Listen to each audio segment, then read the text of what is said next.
Почитувани, во 2 недели од како е избран за министер за финансии Драган Тевдовски, издаде државни хартии од вредност од 13,7 милиони евра, или како што велеше неговиот сопартиец Наумов, ја задолжи државата за 13,7 милиони евра.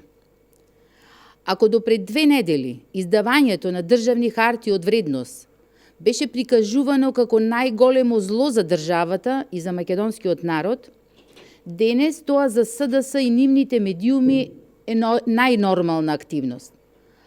Ако порано медиумите кои беа најголеми критичари на аукциите вадеа ударни наслови државата дека се задолжила за толку и толку, денес истите ревносно истакнуваат дека со средствата ќе се исплатат аукции кои доспеваат следниот ден, факт кој редовно беше занемаруван и прескокнува во време кога министер за финансии беше од ВМРО ДПМН.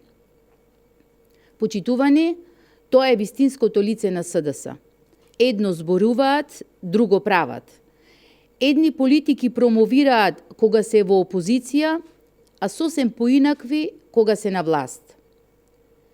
СДС во опозиција им се закануваше на инвеститорите, на банките, дека ако купат државни хартии, нема да им ги признаат кога ќе дојдат на власт.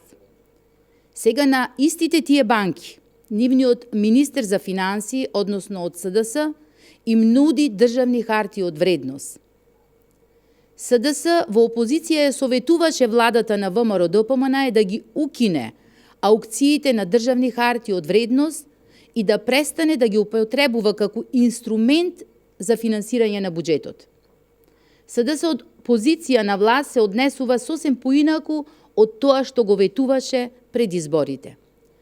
Тоа е лицемерието на СДС на дело.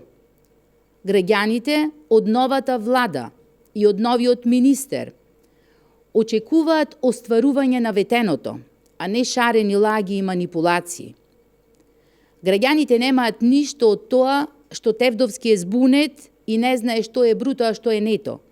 Граѓаните очекуваат Тевдовски да ги покачи пензиите, да ги покачи и просечната плата на 30.000 денари и веднаш да обезбеди средства за реализирање на ветената минимална плата од 16.000 денари. Докторите очекуваат плата од 100.000 денари.